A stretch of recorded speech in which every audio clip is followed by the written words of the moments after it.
뭐 매매는 덜한데 리스 같은 경우 커머셜 리스해서 변호사를 선임하지 않아서 손해를 본 분들의 특히 테넌트 경우죠. 이런 경우들이 많다고 들었어요. 예. 변호사님은 더 많이 보셨겠죠. 저도 많이 봅니다. 네. 어떻게 기억에 남고 또 네. 이제 이렇게 하면 손해를 좀 더 많이 볼 수 있다. 좀 우리가 주의해야 합니다 하는 그런 경우가 있을까요, 변호사님? 일단 뭐 모든 계약이 그렇지만 이제 손해를 보시는 경우는 이제 계약서를 제대로 이해를 못 하시고 계약을 사인하신 경우가 대다수죠. 근데 그런 경우가 많이 있으신데 그 당시에 또 변호사도 없으셨으면 소송 당하고 나서 이제 계약서 내용을 아시게 되는 경우가 많이 있으세요. 그래서 변호사비를 지출을 하시더라도 계약 사인하기 전에 그 계약서 내용을 그래도 완벽하게 숙지를 하시고 사인을 하시는 게 가장 좋고 가장 슬기로운 방법이니까 그렇게 변호사를 그래서 선임을 하시는 걸 저는 항상 레코멘드를 해요. 근데 제 기억에도 하나 남는 경우가 있는데 네. 지금 말씀드린 경우예요. 그 클라이언트가 오셨는데 지금 랜드로드한테 소송을 당했는데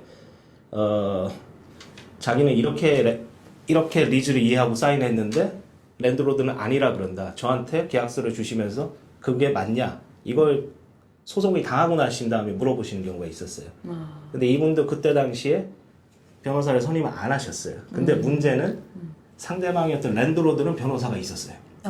그러니까 이분 생각은 랜드로드 변호사가 있는데 못하러 나는 따로 변호사를 선임을 하냐. 이렇게 착각을 하시고 하셨는데 미국 법에는 변호사는 반드시 한 클라이언트만 그 대표를 할 수가 있어요. 그러니까 랜드로드의 변호사면 랜드로드의 이익을 위해서 대변하는 변호사지 절대로 테넌트의 이익을 대변하지 않아요. 그래서 아무리 친절하게 뭐 이렇게 얘기를 하고 대화를 나눴다 그래도 네. 철저하게 계약서에는 랜드로드의 이득 위주로 이렇게 진행이 되는 거거든요. 네. 그래서 변호사를 테넌트가 고용을 하면 그걸 리뷰를 해가지고 너무 불리한 조항이면 빼달라고 요청을 하든지 아니면 어느 정도 중간 부분에서 만나자고 이렇게 내고를 하는 절차를 할 수가 있거든요. 그래서 뭐 완벽하게 평등한 계약은 있을 수가 없어요. 랜드로드와 테넌트 사이에서는 랜드로드가 항상 위에 있고 테넌트가 항상 밑에 있는 경우예요.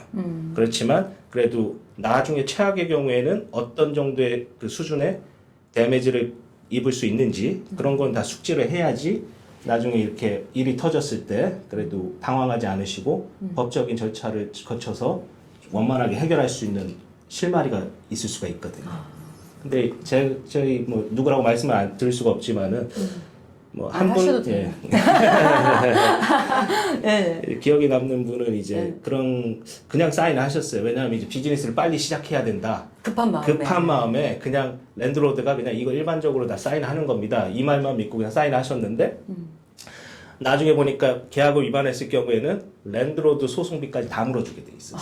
그러니까 랜드로드 같은 경우에는 전혀 잃을 게 아무것도 없는 상태였고 이분은 거기다가 개인 보증까지 하셔가지고 이제 소송에서 지게 되면 개인 재산까지 이렇게 피해를 볼 수 있는 그런 계약을 맞으셨더라고요.